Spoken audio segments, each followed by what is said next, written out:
Okay, it's good. Okay, we finally located our Japanese Treasury Ministry building. Subsequently, we moved to a place called the Nihon Yusen Kaisha Line Building. It's an NYK building, which is across the palace of the emperor.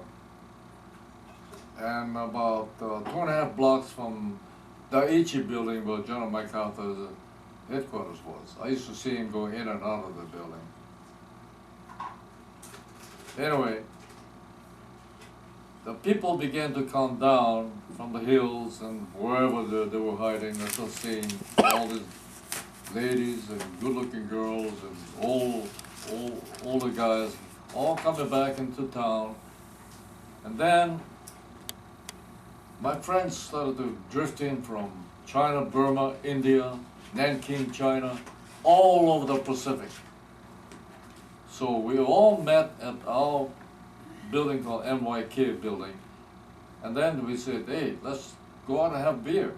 So Japan, they didn't, when they started opening a nightclub, they didn't have liquor, they had ice and those things, mixers, you know. So we brought our own beer, sat down, got ice and drank beer and talked stories. That's when Ralph Impuku, Lieutenant Ralph Impuku, is well known here because he was a promoter here, you know, boxing, and he also promoted the roller skating or whatever. Did he know your brother? Huh? Did he know Paul, the boxer? No. Oh. But he had a brother living in, he had a quite experience. He ran across his brother in Singapore, as in the Japanese army. Oh. Yeah. He was in a place in an outfit called the OSS, which is a precursor to the CIA. Okay. Well, anyway, he sat down and told us his story. He said, you know, I was in China, Burma, India. I had to jump behind enemy lines, and then work with the Kachin warriors of Burma. Ah, Kachin, yeah. And they used to raid the Japanese, you know, hit and run, and then they come back. And then they go some other place, just jump behind the enemy lines. And the Japanese knew who he was. Somehow they got information. There's a DC there, and we're gonna place a $20,000 hit on him. That's what Ralph told me. And one time when he jumped behind the enemy lines, his parachute was caught on a tree, up in a hill. And he could see the Japanese patrol coming towards him.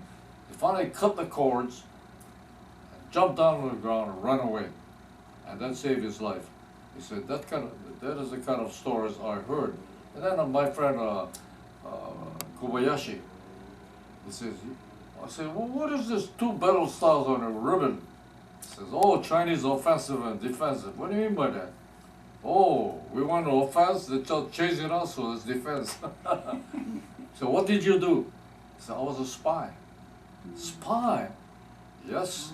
He said, I used to work in a rice paddies, dressed as Chinese farmers with the Chinese straw coat over him and those cone-shaped hat, work in rice paddy and see what kind of Japanese troops are going by, count the number of troops, kind of weapons they were carrying.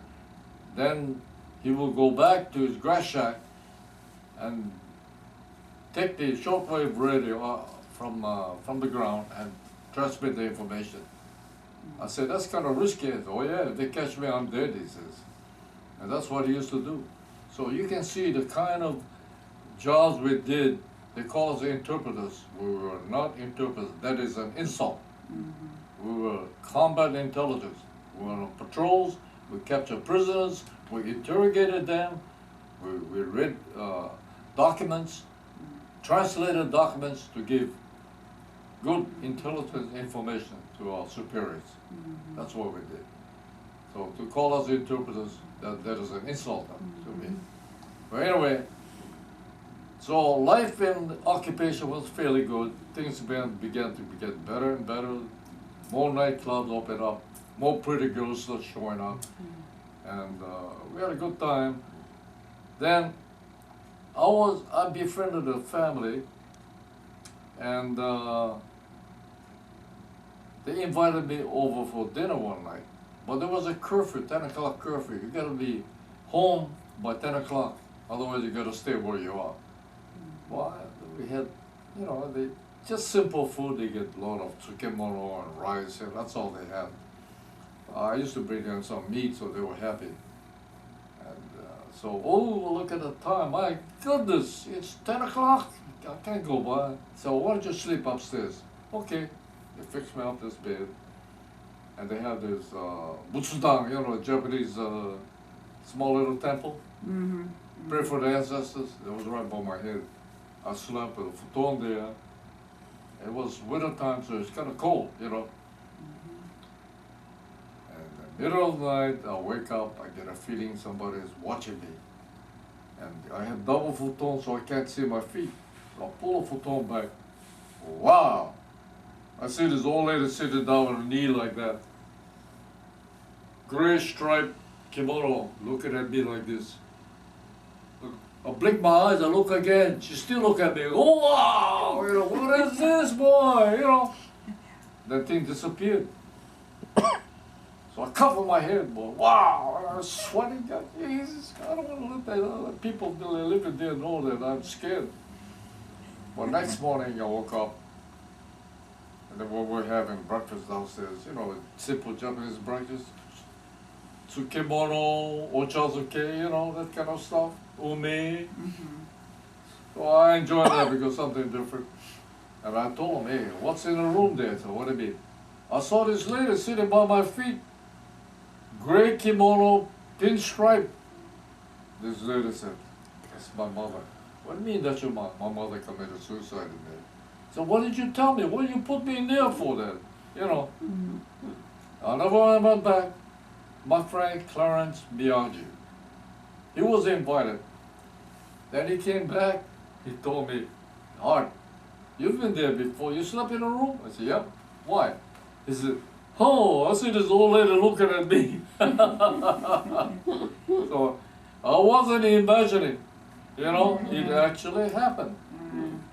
This is our feeling we had in Japan.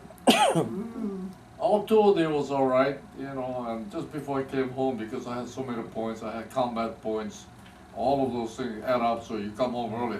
So it sent us into a place called Nagano, where they had the Olympics. Remember Nagano Olympics? Yes. Yeah, that's where we went for rest and recreation before coming home. Oh, 72 hours, 3 days. nice. That's where I learned how to ski. No sweat. I learned to ski, one try I learned how to ski already, because I used to be a surfer. Same thing, you know, balance. Is that that picture of you that you have? Yeah, with yeah, skis? yeah. Oh, wow. Yep. So we were up there and then enjoy ourselves. And then several weeks later I was heading home, you know, for discharge. And we came home shortly after the April 1st earthquake. 2 days later, April 3rd, came on home. No fanfare, no nothing, no bands playing, nobody. You just get on a bus and go home, they call. That's the way we fought. That's the way we were treated. Just like we went on a holiday excursion. Nobody cared whether you came home dead or alive or wounded. Look at today how they treat the veterans. Boy, they're all heroes, you know that. What year was it that you came home? What's that? What year did you come home? 1946.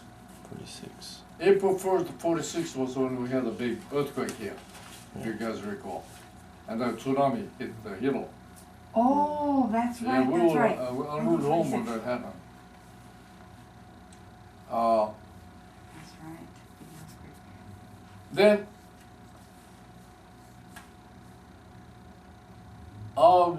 I joined the Guard. First, I was a 442nd Infantry Regiment Reserve. We used to train at Fort DeRussy, you know. That's why I had a cross rifle. That means infantry officer. I was an infantry officer then. Okay. So you. When I discharged, I was a tech sergeant.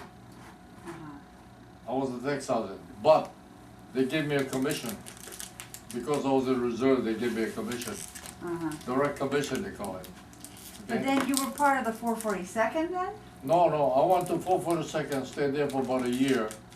And then one guy asked me to join the Air National Guard.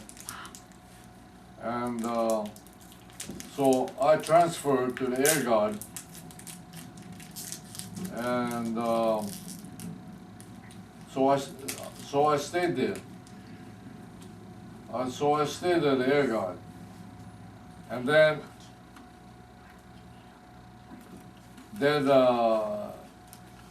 as you know, I went to electronics school on the mainland. Then I came back one year later in '54. I went to the engineering school. All the guys in my class had a bachelor's degree in electrical engineering. Everybody. The only guy who didn't have that kind of degree was me. But I remember they were talking fundamental, go back to mathematics again, you know. And then they gave problems on the board, you know, different problems, all mathematical problems. And I was very good. I was a whiz at using slide rule. I knew the shortcut of using slide rule, not the conventional way. I learned how to use it by shortcut method, so I can resolve a problem much faster than normal, you know, or using longhand. So I remember this problem the guy wrote on the board, and then he finished. I was on the first row. He come up to me. He saw me not doing anything. Are you having problems? I said, no. Why don't you work on the problem? I said, I'm finished. You finished? Yeah. What's your answer? Yeah. He goes, correct answer. He was so amazed how fast I could do it. So I put another board. As soon as he finished, walk up, he said. He gave about half a dozen of them. I'm finished. Every time I finish, I'm finished. I really impressed them. You know, that engineering course. I was an outstanding student then. Then when I came back. Is that when you brought me the train? Yes. No. That was before that. That was before that. That was You in brought Denver. me a train that I wanted for Christmas. That was in Denver. That was a short course I went there, only 1 week. Anyway, I came back. Then they gave us a proposal to run a radar station in Kahuku. So they asked me to, because of my background, I was the project officer for that. We put up the equipment, we operated the equipment. I was the commander of the detachment running on a full-time basis. First time in the history that the Air National Guard ran a full-time air defense mission. We did that. That was in '56. I remember you brought back pieces of the plants. You remember that, Dad? Up there? What kind of plant?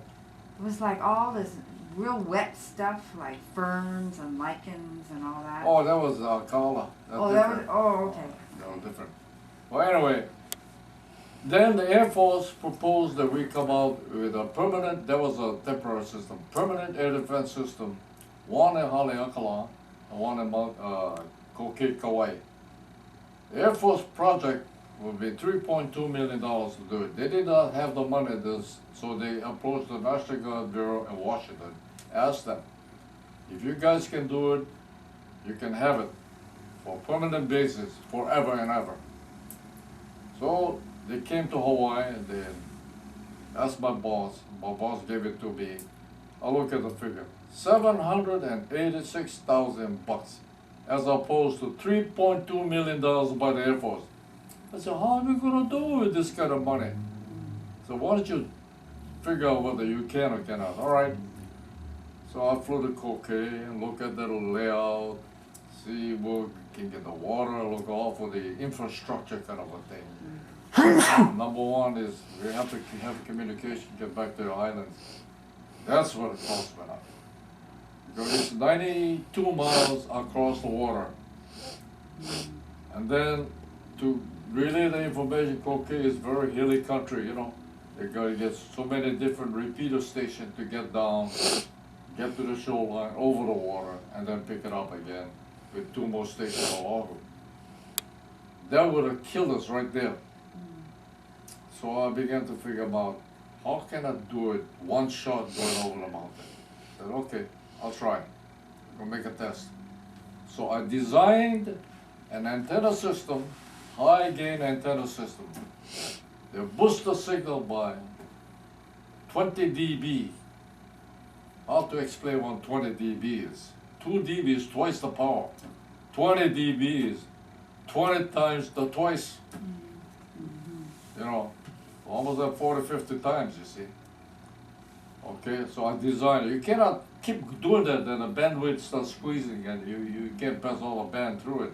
There's a limitation to it. Okay, I set it up at a regular station at Punamano as a permanent fixture.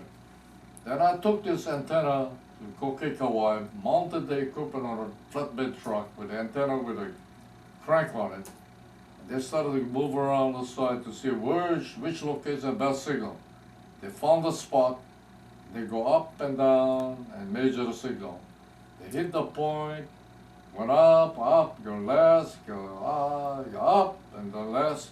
We marked the spot, the height of it, and the location. Put a pig over there. Okay, fine. Then I bought 2 expensive recording devices that had a tape on running. Just like this earthquake, you know, measuring instruments, just like that. Seismograph. So I put it on Koke, I put it on Oahu. We ran the test for 6 months. See how the signal, you know, varies during different times of the season, rain and all that. And then water has lots to do with the refractive condition of the air, because you see the stars in the sky blinking. That's not because it's blinking, because the layer of moisture is making them blink. Same thing, the radio wave will go like this, go strong and weak, strong and weak. So we did all the testing. When power, I said, I can do it. I can do it for Koke this amount of money, I can do it Kahala this amount of money. I said, but we gotta go coordinate Kahala. Okay, Koke was already determined. So I went to Haleakala, and then I took transit equipment, you know, like kind of surveyors use.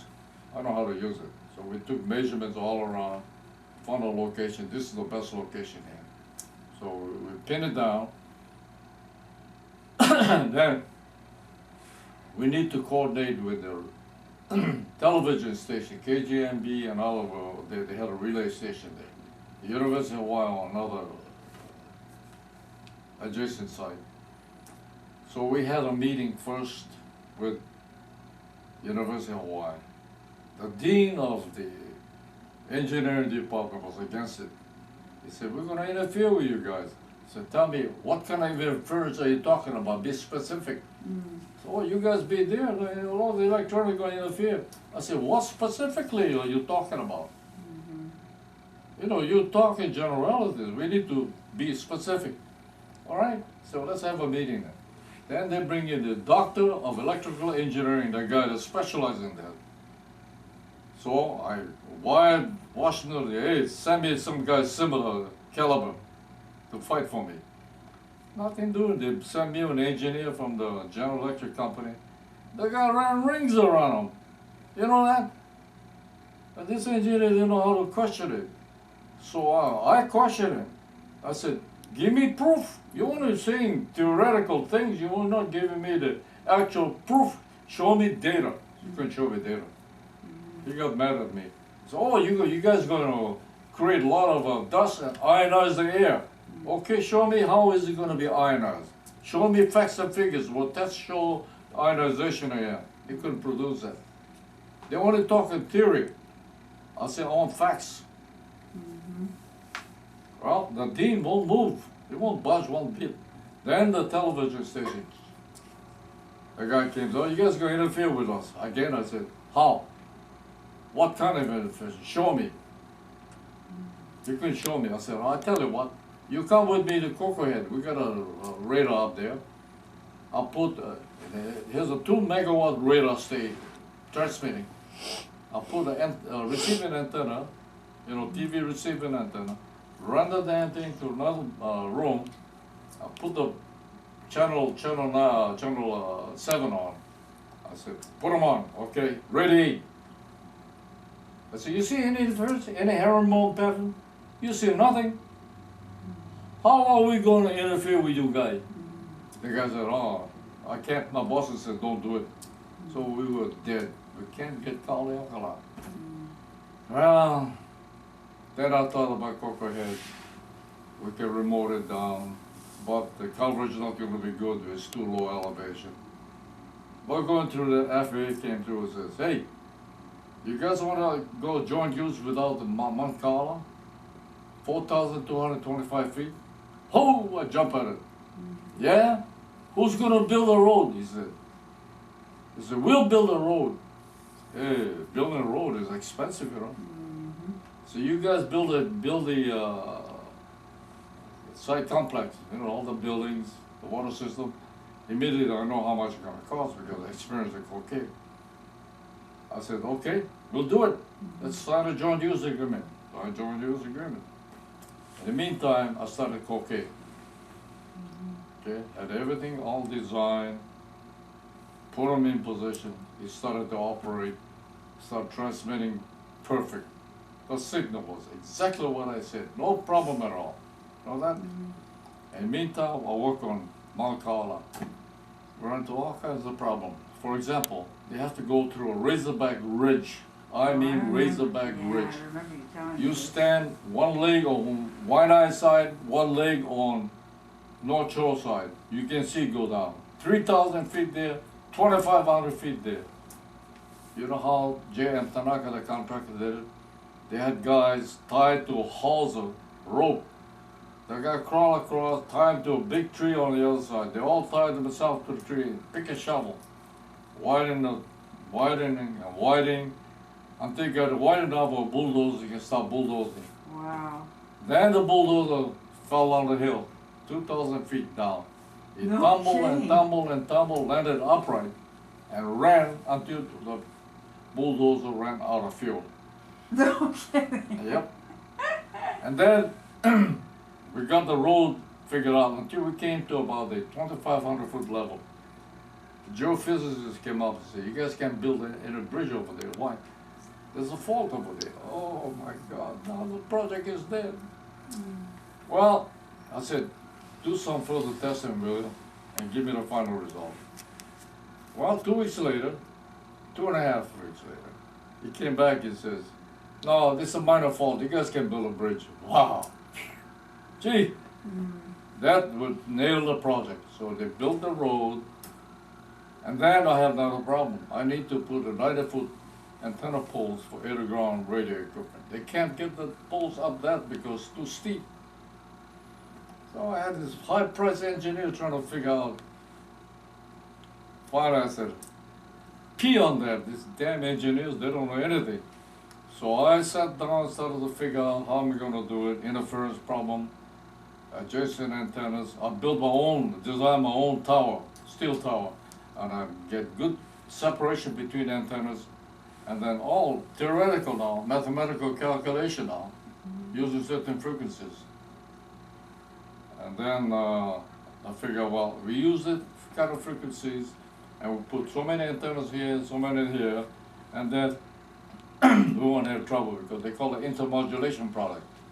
One antenna against another would subtract or add becomes another frequency. You see what I mean? So that's the problem we face. Okay, I took a chance. I said, go ahead and build them. Build them, we made a test, no problem.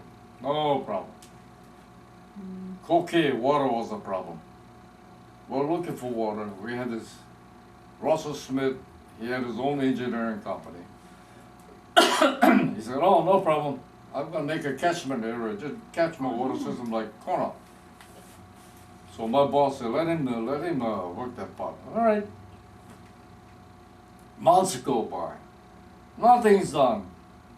Finally, I said, hey, with time running out. So he talked to the guy, he gave him and all this and that. So I called my friend, high school classmate, was an engineer, worked for Dr. Geodetic Survey. He says, hey, how about coming down, meet me, Coquet, you know, we'll get an Air Force plane to take you down. So, okay, he got on play with me, we went there. He had a 3-inch pipe, 3 feet long, had a heavy hammer, he had a measuring equipment. He had walked to the Coquet.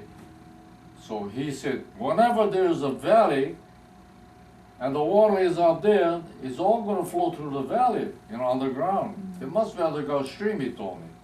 I said, that's what I figured, because Coquet is the wettest spot on earth. 400 and some odd inches a year. All right, the first spot we don't want to go too far from the site because it costs too much money for pipe.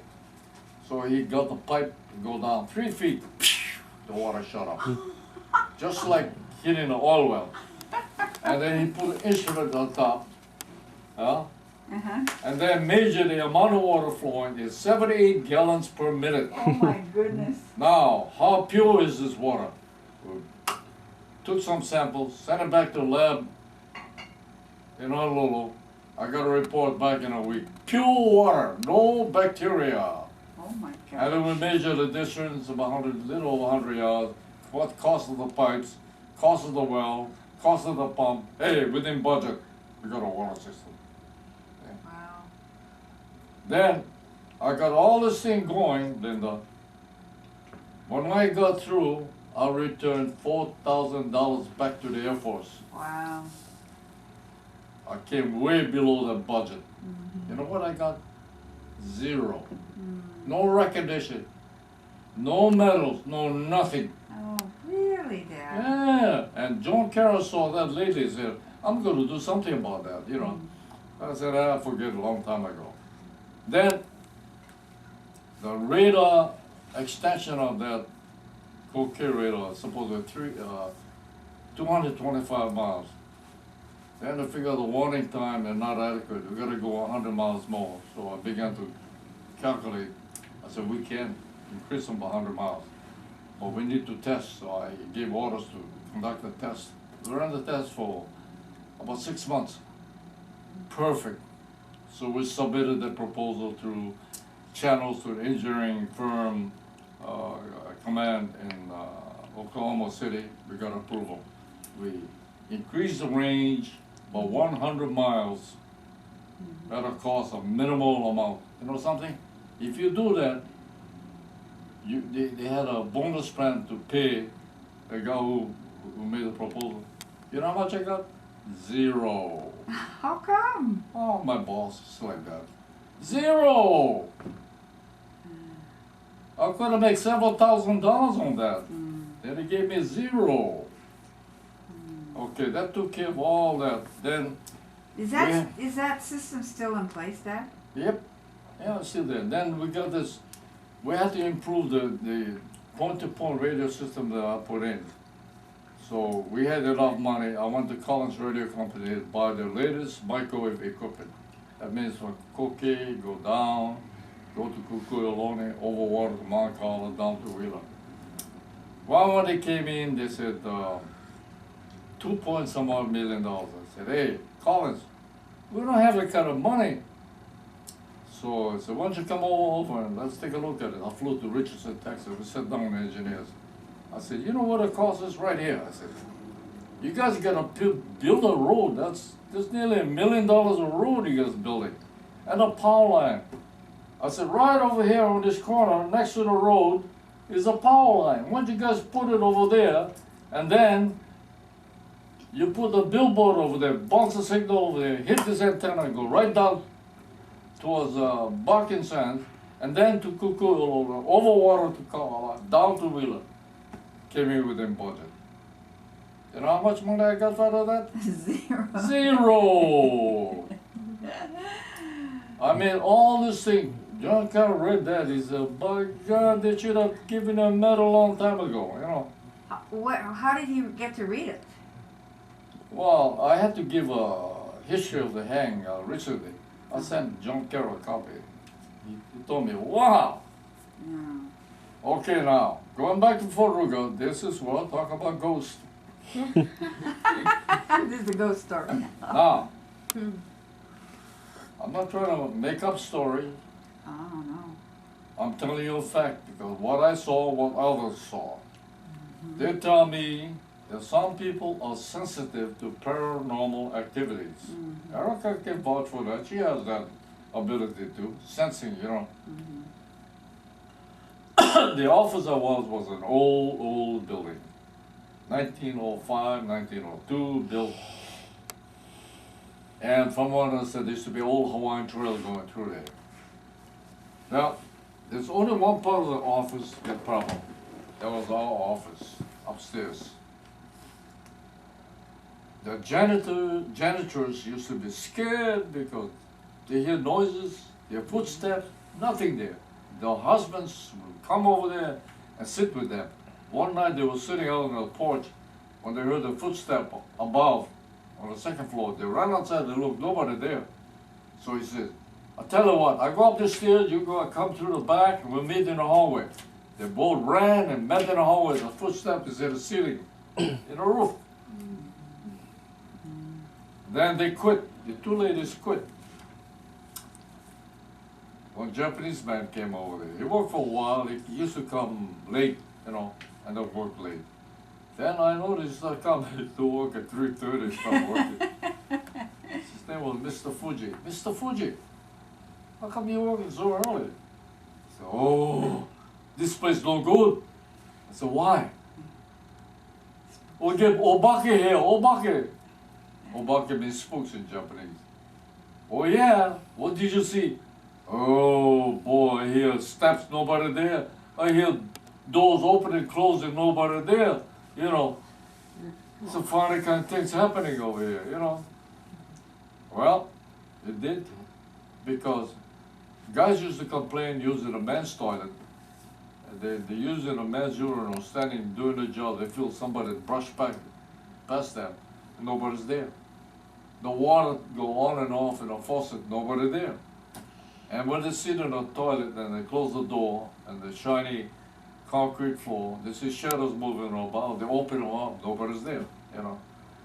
And one Saturday I went there alone. I had to use the bathroom. So I went over there, it was locked, so I used my credit card to stick it in there to pop the lock open. Open the door. Strong wind came through there. I thought nothing about it. I walk in there, I made my shishi, I look at the windows. By golly, all the windows are closed. Where the heck this wind came from, you know? Strange. I closed the door. Then I was working one evening late, 5:30, 5:45. I see this working down. I see the tile floor get dark. All of a sudden I look up, the whole window gets dark. I see this shadow, a silhouette, perfect silhouette coming off the wall. It seems like it was a short, stout guy. Seems like he had a t-shirt and one of those fatigue pants, high, military boots on. So I see him disappear behind a partition. I ran over there, looked down, nobody there. I yelled, anybody there, anybody there? Nobody's there. So this guy was not Hawaiian then? No, he looked like a soldier. What was the building built for in 1902? It was a military artillery installation, and Diamond Head Crater had several big 16mm guns Yeah. over there. They were all stationed there. Now, that's not the end of it. Filipino gal, but a Catholic, she had to mend the office when everybody went to luncheon. So she stayed by herself. She said, you know something? I don't want to work by myself. Why? She said, that drawer right behind me opened by itself and closed by itself, she says. You know, she's scared. And this was during the daytime? Daytime, yeah. Strange things happen, daytime, nighttime. And one night, I slept there because they had an early morning recall, 3 o'clock recall. I said, I'm not going to be awakened early and go at 3 o'clock. I'm going to sleep in the office. So I took my blanket, this military blanket. I slept on a chair, slept. I woke up about 5 times. I get a feeling somebody's standing there watching me. I get up. Yep, what do you want? Who are you? said, show me your face. And I swear, Hawaiian says swear, you know, I spit on him. I did. I go, pah, peel out you. And I walked down the hallway. Who? Anybody in here? Nobody around. After I did that, never bothered me. Then I heard a noise again. Then the first guy reported, you know, after 3 o'clock. But it was like that. Puerto Rico was like that all the Now, time. what's there now? Because those buildings are torn down, right, Dad? Yeah, and then when the building was torn down, the next building, it came out on KJMB TV. Same thing. Noise, doors opening, closing, same thing. Then back in community college took over the back housing, and they were operating initially out of there. I met Joyce, what's her name? She was the chancellor of the college. I met her once. I said, how do you like your new place? She said, oh, it's all right, but it's spooky. Why? Oh, the people are complaining of doors closing, opening, shutting by itself. They hear noises and footsteps, nobody around, you know.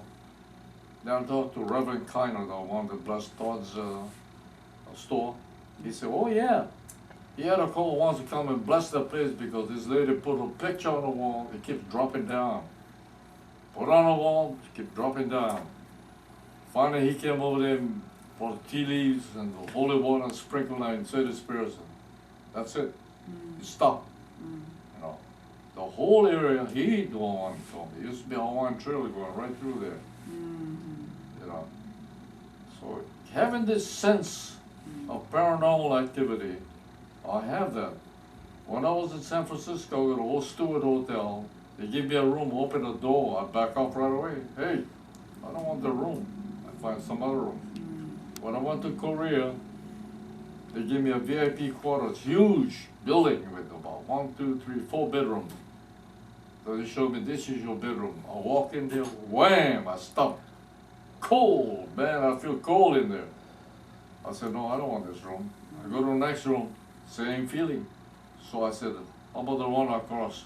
He said, that's for low-ranking people. That's okay. I walk in there, I get one feeling. I have no feeling at all. Next morning I get up. My aide who slept in my VIP room, and then the driver slept in the other room. They said, oh, can't sleep. Why? I get a feeling somebody's in there watching me all the time. You know, all of these things happen. So I have that paranormal sensitivity. I'm not kidding you. I can tell you many more other kind of stories, but I'm not going to tell you. But these are the... Well, anyway, Matthew. Yes. It's 10:30. Oh, Let's quit. yeah, I think Okay. so. Huh? Yeah, I still Yeah. have to clean the kitchen. Continue tomorrow. Yeah. Okay. I ain't gonna sit here and Grandpa has long stories to tell, you know, all this experience. I know. Yeah. and you thought you were gonna, oh, I'm not gonna speak 1 hour. How long has it been? It's on the 40-minute mark of the second tape. 1 hour and 40 minutes, Dad. You got a lot more stories. Well, if you let Grandpa talk, there's no end to it. Well, Which it's is very okay, interesting. which is okay, you know. You know, But you have stuff to do, Mom. I have that sensitivity, but I have never felt that Todd is roaming around here. I don't feel it either. I never had that feeling. Todd, telling you that, you're up there. I had never had the feeling he's roaming around. Yeah, I don't have that feeling. No. I don't feel uncomfortable That's right. in there. It's okay. I mean, I don't know if I have any sensitivity, but I don't feel uncomfortable. Barcas, you don't feel anything, do you? Right? Okay, you can sleep in there tonight. Well, I like the that's couch. one thing, I don't have that. I don't have that. Like what, you know, ghosts and stuff like that. I don't have that. I never did. But anyway, let's quit because, boy, I tell you, if you let the Grandpa, he has a lot more to tell you. I led an interesting life, that's why you led a dull life. Oh, no. Well, That's okay. Dull lives are sometimes real good. Yeah, but she's I- never been to war and all those things, you know. that's true, but I am very active. Yeah, That's it's true. It may Yeah, not be that's same true. as what you're doing. Doesn't mean that it's Less than, it's just different. Yeah, Yeah. we just the opposite direction. but what I tell you is true. Yeah. Everything No, what I but said is he true. has all these ghost I'm stories not, and I'm stuff. not exaggerating the experience in war. I'm not exaggerating one bit. I I nearly never got had- killed several times. Dad, you're like Well, a cat with 9 lives. Oh, yes. Yes, especially when you, I mean, I didn't know Torpedo is any of that one. stuff about you when you were a little Torpedo is kid. one. No, when you were a little Landmine kid. all the time. No, when you were a little kid. Huh? All those things that happened to you Oh, when when you I were, was a kid, you had to Yeah. run over by an automobile, Yeah. almost drowned. I didn't know any about it. That's the first time I heard those things. Yep. But I remember Auntie Sumi telling, is it Auntie Sumi? huh? Yeah. Telling about the horses. She heard them. Oh, yes. And they weren't just horses. They're like just real horses. Clump, clump, clump, clump, clump, clump. Hundreds of them. Clump, clump, clump, clump, clump. Weird. Oh, that color by And then I read in, they had this article in the Star Bulletin about Halloween time about the what's in the police reports, and then there was a story about these He's a horseman. these horsemen like warriors, Yeah, and if you see them, that something's bad going to happen to you. Yep. You're gonna die.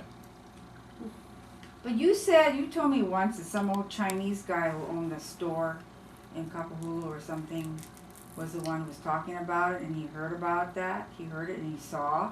Yep. And he died or something. Yep. Yeah. Yep. You know what that, as you come off Old Walla Road, you make a turn into, one ramp into, the freeway. You go down from Moilili. More lady, yeah. Kuhio School, you make a left, and then Yeah. you make a right, they're gonna, right at the corner is a store. That store he owned. You heard that thing going to Old Walla Road. Clump, clump, clump, clump. You never live too long after that. Might be all He circumstantial. said he man. saw Hawaiians with kahili. You know the kahili? Yeah. No head. All of them no head. Wow. Mhm. Oh yeah, What the heck? There weren't he any died. horses in Hawaii. Several weeks later, it was They gone. had horses. They did? Yes, they had Well, horses. I'm gonna get the After kitchen the clean. American, Oh, I Yeah. thought they were ancient Hawaiians. well, they were still, Okay. Okay. yeah. Good night, Grandma. Yeah. She didn't go to bed. She's going to the kitchen. Oh, it's going in the kitchen. Let me see some of the film. Alright, I'm stopping now.